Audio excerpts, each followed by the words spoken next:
Ih, já deu um minuto, o Tomás nem... Relacionamentos de casais. Apresentação do psicólogo e sexólogo Oswaldo Rodrigues.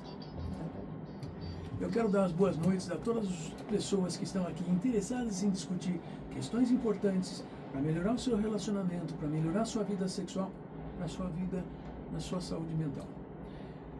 Eu trago para vocês uma colega de trabalho, de associação, de pesquisas, que é uma psiquiatra, a Juliana. Nossa, será que ela vai falar de alguma coisa importante? Claro que sim, gente! E é por isso que vem convidados, convidadas, pessoas que vêm trazer assuntos diferentes. Juliana, obrigado por estar aqui. Assim, nós estamos comentando que em São Paulo, olha, São Paulo tem suas exigências, né?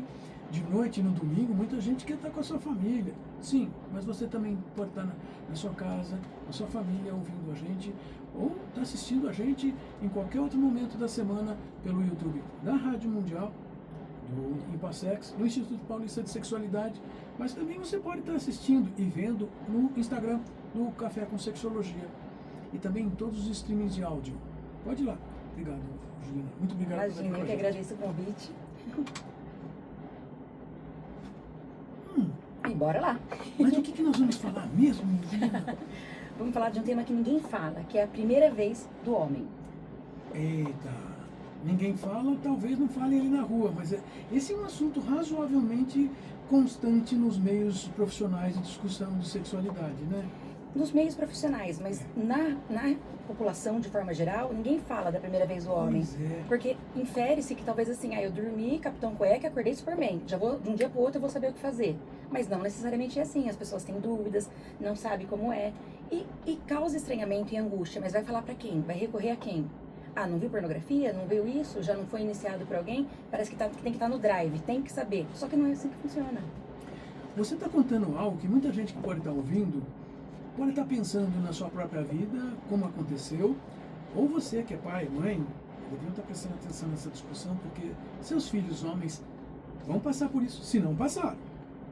Mas conta aí, de onde vem esse interesse então, de para que nós temos que estudar ou saber sobre a primeira vez? A primeira vez significa a primeira atividade sexual Sim. com outra pessoa.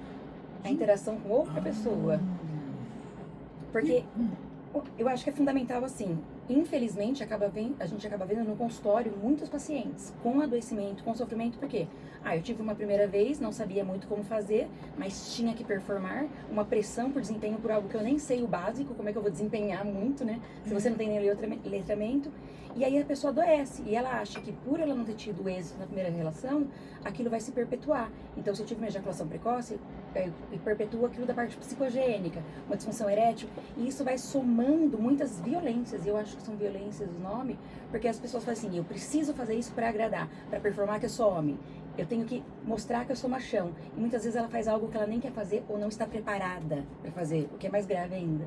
Então já são duas coisas, eu posso não querer fazer ou não estar preparado. Bom, me dá a impressão que assim, nenhum adolescente está preparado para uma primeira vez. Porque a primeira vez acontece como? Aonde? No Banco do Jardim? Ainda tem Banco do Jardim, gente? Eu acho que não. Eu acho que escolhe ali no aplicativo, faz o date, vai a algum lugar e tem. Que não deixa de ser o Banco do Jardim, né? Porque na verdade é assim, meio de sopetão. O que você está contando, também existe uma falta de preparo. Eu acho que a falta de preparo, ela assim, ao longo da vida, são violências que perpassam o dia a dia. Não é que no banco do jardim era muito diferente no banco do carro ou no apartamento de alguém. A ideia de que eu vou fazer algo porque eu preciso fazer, não é que eu quero fazer, o verbo já é o problema, eu preciso fazer isso. E aí vai, como performa, como não performa. Não é bom a primeira vez mesmo, mas não pode nem falar que não é a primeira vez, então culpa talvez a parceria. Isso não muda, é transgeracional, porque a ideia é de que você tem que saber o que está fazendo. É minha primeira vez, é uma frase ótima se for mulher falando. Agora é minha primeira vez se for um homem, talvez seja um fracasso. Por quê? Se são só pessoas aprendendo sobre sua sexualidade, como interagir com o outro. Mas é o papel social do homem.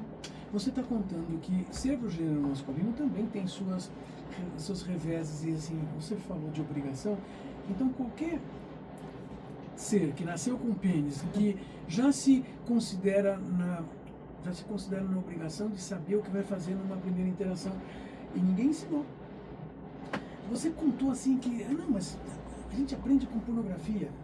Sim. Não aprende. Quer Não dizer, aprende. aprende, mas aprende errado. Eu acho que assim, existe uma linha muito tênue entre o uso da pornografia. Uma coisa é, eu falei em casa, tive uma educação em sexualidade e fui dar uma olhada na concretude, visualizar, ou até ver algo que me sugira, ou como eu posso fazer, ou do que eu gosto ou não, que é um lado saudável. O problema da pornografia é que as pessoas responsabilizam, dão a responsabilidade para ela de educar as crianças e os adolescentes. Tipo assim, quem cria é a escola, não, quem cria é pai e mãe. Vai nessa linha de raciocínio, assim, de analogias. A pornografia, ela não tem que ensinar tudo, ela pode ser um reforço positivo. A questão é qual o papel dela. Você usou um argumento que, assim, muita gente, normalmente, quando fala de pornografia, só pensa do lado positivo, negativo. Mas também pode ter um lado positivo. Mas tem que haver alguém ao redor dessa pessoa, ou desse adolescente, para também apontar quais são as coisas que são ruins lá, hein? Porque tem muita coisa ruim. Mas também é uma forma... Gente, sabe o que eu descobri outro dia? Que na década de 1970... Uma categoria que você gostava. Na década de 1970, o Congresso americano, lá tem uma comissão lá, desde sempre, de obscenidades e pornografia, né? Eles passaram a considerar que seria legalizado, não seria mais ilegal, assistir pornografia ou ver pornografia, porque era ilegal. Sim. E por quê? Porque eles chegaram à conclusão que é a forma de educação sexual. Já que a gente não faz nada, pelo menos tem isso aí. E é um isso aí, porque teria outras formas melhores. Sim. Mas você está contando que, de repente, então, eu, adolescente, eu vejo algum material pornográfico, eu já começo, vamos dizer, pelo menos ter algum parâmetro do que pode ser, o que pode acontecer. Sim. E mesmo assim não sei, né, quais são as sensações, como são as emoções, como é que eu reajo às situações. E essa é a falta do preparo maior. Sim, eu acho é o letramento, né? Tudo que a gente... não é informação, mas é o que a gente faz com ela.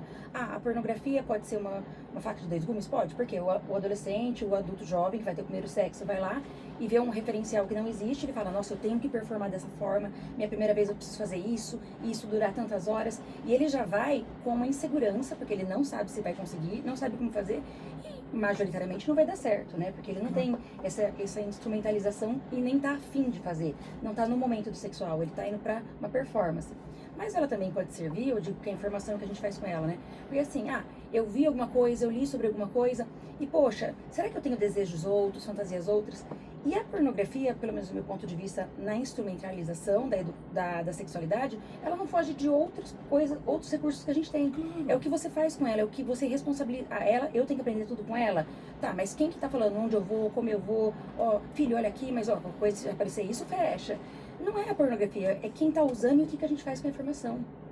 E você ainda citou, assim, como um pai falando pro filho, ou seja... Ou uma mãe. É uma mãe. Existe uma responsabilidade da família. Então, pai e mãe que estão ouvindo, vocês estão ouvindo uma coisa muito importante. Não adianta dizer assim, ele está acessando a pornografia. Vocês têm responsabilidade. E essa responsabilidade não é do celular, do aplicativo, não. A gente não pode culpar a tecnologia por algo que sempre existiu, o desejo, a impulsividade. Por exemplo, o adolescente, ele quer saber mais sobre sexualidade, ele tem que ter um espaço, ele tem que se sentir confortável para falar sobre. Assim como, não vou falar nada sobre algo que ele não vai beber. Talvez ele vai sair e vai beber com os amigos, todo mundo fazia isso. A questão é, ele vai beber, ele vai me contar, ele sabe o que pode beber, até onde pode ir. É isso, é estruturar a pessoa. Você não vai colocar o computador na frente dela e falar, olha, você vai ter uma primeira vez sexual, aprenda como usar o seu pênis. Não, mas você vai mostrar os recursos que existem e o que é saudável e não saudável. Já é um meio caminho que, se os pais fizessem isso, já seria maravilha. Os pais nem fazem isso, né? Eles estão preocupados que talvez os filhos estejam usando a tecnologia para acessar a pornografia pois é. Mas e se não tivesse tecnologia, revistas, histórias de corredores, só mudou o meio com que a pessoa está se informando, mas ele continua sem instrumentalização. É verdade. Você usou uma expressão, histórias de corredores, ou seja, um adolescente pode conversar com um amigo. Esse amigo também pode ser desinformado e passar desinformação, ou seja, é necessário, sim, os adultos têm que interferir no bom sentido, é auxiliar, é dar apoio. Uau, então a gente está falando aqui um adolescente homem vai chegar numa possibilidade de uma atividade sexual, seja hétero, seja homo, seja o que quer que seja. Nós estamos falando que assim, esse adolescente, assim, ele vai chegar, como é que ele aprendeu essa situação? existe já um aprendizado, porque já perdemos o tempo, já passaram mais de 10 anos aí sem ajudar essa criança. Olha, Na verdade, ele chega com um aprendizado é um imaginário, é quase a caverna de Platão, né? Do que o pessoal fala, porque o amigo não vai chegar e falar assim, olha, eu fui a primeira vez e, nossa, fracassei, foi horrível, ó, que ruim. o amigo não Né? vai falar. Ele vai assim, eu dei sorte, porque eu peguei uma mulher mais velha, super gostosa, não sei o que lá, um cara super Vai gostoso. valorizar. Vai valorizar. E aí isso vai fazer um reforço negativo, porque eu já não sei como é que faz. Eu fui performar e já não gostei. Achei que não foi bem. E ainda todo mundo que também não sabia, ou da minha idade foi melhor, onde cai? Onde essa pessoa consegue um acolhimento, consegue ser ouvida? Onde ela entende que ela pode falar sobre isso? Porque nem queixar-se sobre isso ela pode. E também estou entendendo que não dá para se queixar com a outra pessoa com quem esse adolescente foi ter um primeiro contato físico, sexual, porque me passou uma coisa na cabeça que parece que assim é uma realidade também para todo adolescente. O adolescente, ele também vai perceber-se como, bom, eu tenho que saber, não, eu sei que a outra pessoa sabe que eu sei. Sim. Não perguntou, não tem resposta, mas ele já age, ou seja, não posso nem questionar, não posso nem dizer, não posso perguntar para outra pessoa, não posso propor alguma coisa que seria excelente ter assim um passo a passo e devagar, não é? É porque é um campo, o desconhecimento, o imaginário é um campo muito fértil para o adoecimento. Então, se eu não posso perguntar para meus colegas, porque eles vão ser mais espertos que eu e vão me julgar. E se eu não posso perguntar para minha parceria, porque ela vai falar assim, mas você não sabe? Então, a pessoa tem que performar em vários sentidos. Performar fingindo que quer, performar fingindo que sabe o que está fazendo e performar sexualmente. É muita responsabilidade para uma pessoa que está sem instrumentalização. E se ela adoecer, ela é uma vítima também dessa situação, né? De uma falta de educação em sexualidade. Vocês estão ouvindo uma professora, ela é professora de cursos, dá aula em uma série de lugares, mas ela também ela é uma psiquiatra clínica que atende as pessoas com as reclamações sexuais. Então ela está contando o que ela vê no sofrimento das pessoas. E nós estamos falando de adultos, né? Porque já passaram pela situação. 20, 30 anos depois está carregando ainda esse sofrimento. Porque 20, 30 anos depois, talvez nunca falaram sobre ainda. Não, geralmente não falaram. Quando chega ao consultório médico ou ao consultório da psicologia como um todo, já é um adoecimento que a pessoa não está dando conta, já está consumindo muito ela. Mas na teoria, ele já vem puxando essas correntes, ó, há muito tempo. É que não se permite nem se cuidar, né? Porque como assim, nossa, não deu conta nem de fazer sexo, vai cuidar da saúde mental porque não sabe fazer sexo? Vocês ouviram? É quase como se fosse demérito em cima de demérito, e não, é saúde. Mas a perspectiva que se tem é outra. Então, é que você está me mostrando um cenário assim que é utópico. Provavelmente não vai acontecer tão rápido, se é que vai acontecer, mas o ideal seria que as famílias, as escolas, as instituições sociais facilitassem a crianças e adolescentes a entenderem como é que vão se utilizar de instrumentos. A tecnologia é um meio de... Mas parece que até os pais se esquecem de ensinar como usar o meio. Sim. Ah, você não consegue falar de sexo com o teu filho? Então, ensine-o a buscar as informações de maneira útil, correta, como fazer uso. Isso é uma coisa que também os pais não ensinam, porque assim, tipo, dão um tablet para uma criança de 2, 3 anos para ficar lá teclando e tipo, não deixa lá, deixa ficar quietinho. Não, as crianças hoje em dia, se a gente for pensar em informação e o quanto a minha geração de 40 e poucos tem cuidado dos filhos, a gente não deixa as crianças se frustrarem. A criança, você está no restaurante, a criança nem abriu a boca, ela já ganhou um tablet. Ou seja, eu não quero, talvez, suportar que eu vou falar algo e ela não vai gostar. Eu não quero ser odiado, então eu agrado. Só que isso vai refletindo em várias esferas da vida, inclusive sexualidade. Certo. Ah, eu não sei nada, mas não, tem tecnologia, ela se vira, eles sabem tudo hoje em dia, nasceu com o dedinho assim do tablet. E é mais uma forma de não se responsabilizar. E a criança vai perpetuando esse espaço de que, tá, se meu pai não fala comigo, se minha mãe não fala comigo, talvez não deva ser falado. Mas aí eu adoeci, mas eu adoeci ou não adoeci? E isso vai virando por isso que eu falei, um terreno fértil para adoecimento. Tudo que não é falado, que está no imaginário, pode gerar violências. Você está nos mostrando que assim, o ser humano, para não adoecer, na verdade, se nós conversamos com outros humanos, temos essa interação através da palavra, nós ajudamos bastante. Sim, e a mesma o pai, a mãe, os cuidadores, quaisquer que forem, não conseguiu usar a palavra, foi aquilo, né? São recursos, ó. ó, eu tenho uma coisa que a gente precisava conversar, eu não vou saber conversar não, mas ó, entra nesse site aqui, qualquer coisa pergunta pra tua mãe, pergunta pro teu irmão, sei lá, mas vai dando recurso e acho que é mais do que falar ou mostrar algo, é deixar claro que existe um espaço confortável para que eles tragam dúvidas. Porque a questão é, talvez eu até fale, ó, não, aqui é isso, aqui é aquilo, mas a pessoa fica truncada, mandou a ler, eu vou ler isso aqui. Mas se eu falo, ó, posso não saber explicar tudo que você quer, posso até desconhecer algumas nomenclaturas e afins, mas qual coisa você pergunta, a gente busca junto, vamos junto. Acabou. Mesmo.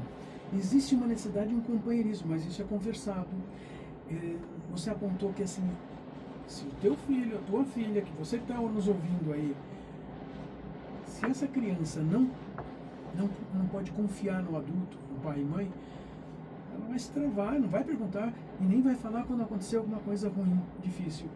E uma primeira aproximação física de ordem sexual, se ela não for boa, nós já sabemos que essa criança, esse adolescente já está aprendendo uma coisa.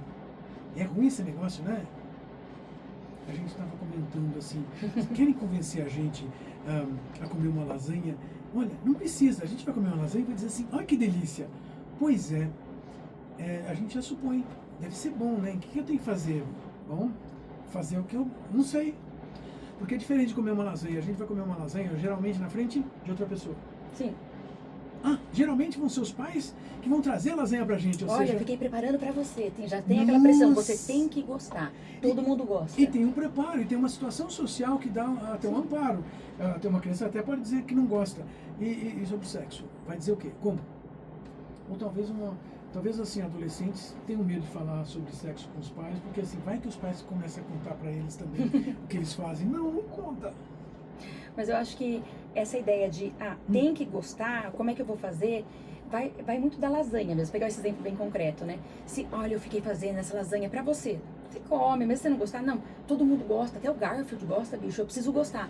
Então o sexo, muitas vezes, ele cai nesse espaço, e eu vejo pessoas no consultório que, assim, não sequer tem tanto prazer, de fato. Não, o meu prazer é dar prazer pra parceria, mas ele não tem prazer. Porque ele entende que é um papel social que tem que cumprir, mesmo não gostando. E aí, com pouca idade, já tomando remédio para disfunção erétil e afins para garantir.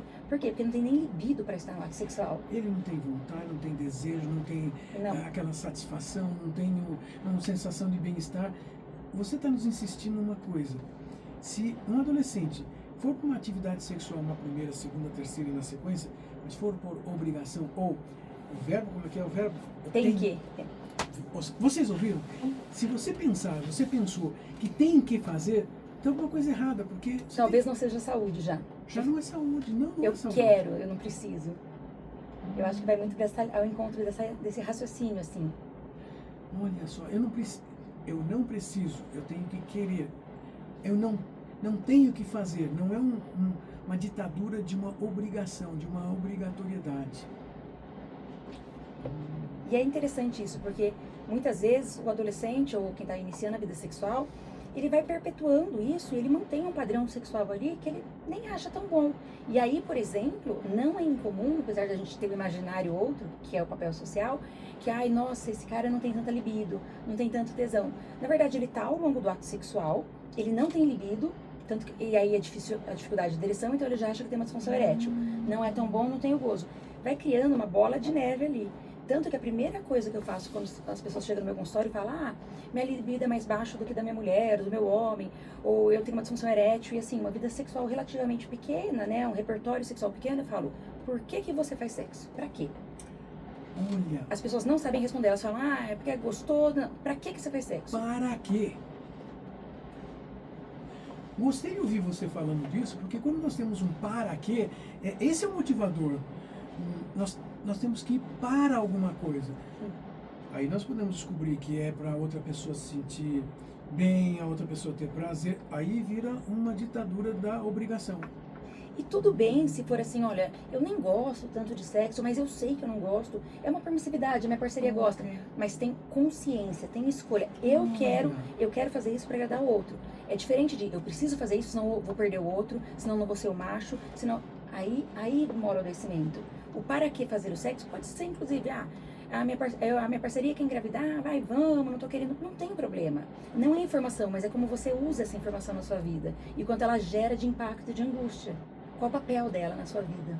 você está nos ensinando que a gente pode estar começando uma vida sexual com erros porque o mundo não nos ajudou a gostar de lasanha. Ou a compreender por que nós vamos comer a lasanha na frente de todo mundo. Porque, sim, existindo a possibilidade, eu não estou me machucando, mas assim, posso não gostar muito, mas posso comer a lasanha, ok?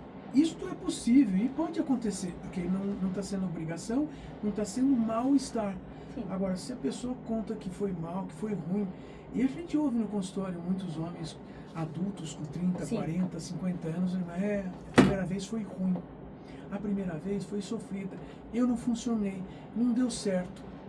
Essa pessoa guardou um registro ruim de vida associado a uma coisa que deveria ser gostosa. E eu acho interessante essa fala, não que necessariamente todo mundo que teve uma experiência inicialmente ruim vai ter algum tipo de adoecimento, não.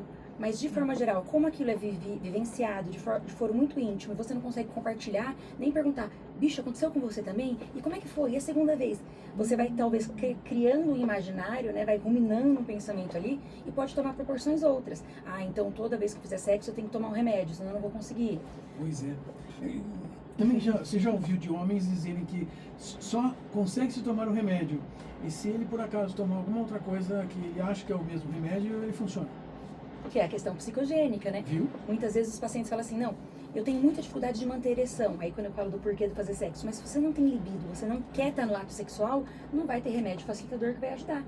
E isso vai muito ao encontro de uma primeira vez que eu fiquei nervoso, uma descarga adrenérgica ali que seja, e isso poderia ter sido superado com vivência, com desensibilização, a proximidade com a parceria. Mas não, cria-se um espaço de vai chegar naquela hora, eu não vou conseguir, vou pôr a camisinha, não vou conseguir. Ou seja, olha como vai levando só para lugares talvez mais perigosos e mais não tão saudáveis, né? Juliana, eu adorei estar ouvindo você, porque reforça uma série de coisas que nós precisamos compreender. Vou te pedir para deixar alguma mensagem, alguma coisa que você considera assim, sobre esse assunto, é preciso deixar esta ideia no ar para vocês ouvirem. Tá, eu acho que sobre sexualidade, sobre a primeira vez do homem, de iniciação científica, o que não é visto, o que não é falado, o que não está no concreto, a gente não combate. Então fale sobre, mostre sobre. O que está no imaginário é romantizado e demonizado, e a gente nunca vai conseguir lidar com isso. Então traz para a concretude, nem que se for abrir um espaço e falar, o que você quer saber?